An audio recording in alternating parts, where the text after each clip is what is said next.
జమ్మూ కశ్మీర్లోని పహల్గామ్లోని బైసరన్ లోయ ప్రాంతంలో జరిగిన ఉగ్రవాద దాడిలో 20 మందికి పైగా మృతి చెందారు. మరో 10 మందికి పైగా టూరిస్టులు గాయపడ్డారు.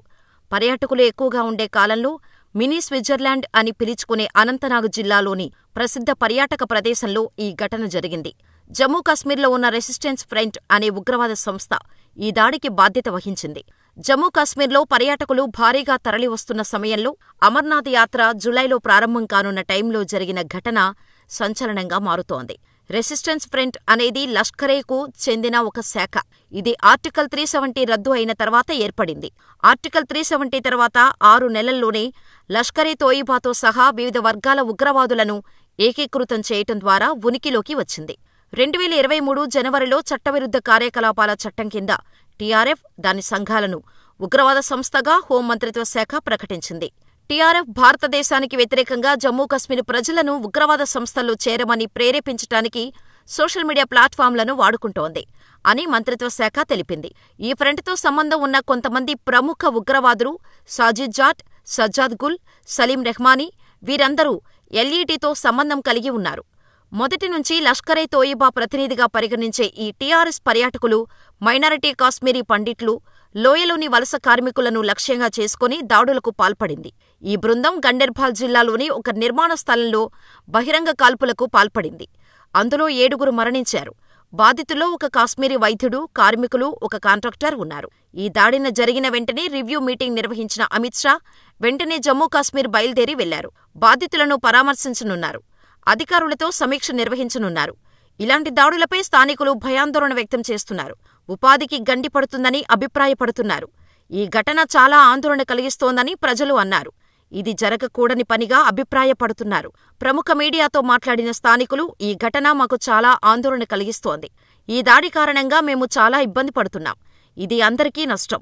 ఈ దాడిలో ప్రాణాలు కోల్పోయిన వారి పట్ల చాలా విచారం వ్యక్తం చేస్తున్నాం. ఈ సంఘటన తర్వాత మేము కూడా ఆందోళన చెందుతున్నాము. మా ఏరియాకు వచ్చిన అతిథులు కూడా ఆందోళన చెందుతున్నారు. ఇలాంటివి జరగకూడదు అంటూ చెప్పుకొచ్చారు. ఇక మరొక పక్క ఘటన గురించి తెలిసిన వెంటనే ప్రధానమంత్రి నరేంద్ర మోడీ, కేంద్ర హోంమంత్రి అమిత్ షాతో ఫోన్లో మాట్లాడారు. తగిన చర్యలు తీసుకోవాలని ఆదేశించారు. ఈ దాడి చేసిన వారిని వదిలిపెట్టబోమని ప్రధానమంత్రి నరేంద్ర మోడీ అన్నారు.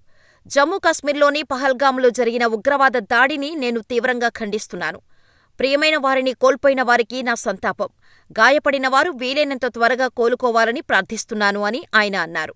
బాధిత ప్రజలకు సాధ్యమైనంత సాయం అందిస్తున్నాం. ఈ హేయమైన చర్య వెనుక ఉన్నవారిని న్యాయస్థానం ముందు నిలబెడతాం.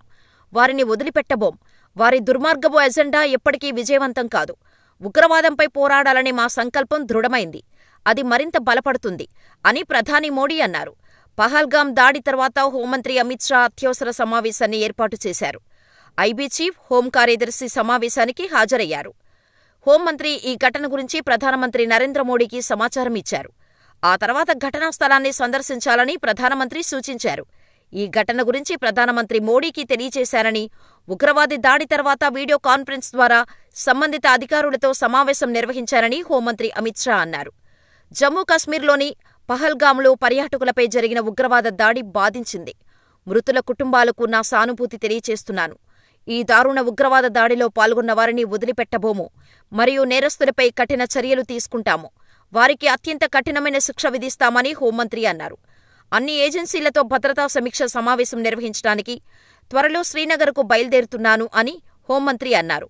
జమ్మూ అండ్ కశ్మీర్లోని పహల్గామ్లోని బైసరన్ లోయలో రాజస్థాన్కు చెందిన పర్యాటకుల బృందంపై కాల్పులు జరిపాయి. ఈ సంఘటన బైసరన్ లోయ ఎగువ ప్రాంతంలో జరిగింది. కొంతమంది పర్యాటకులు గాయపడినట్టు సమాచారం.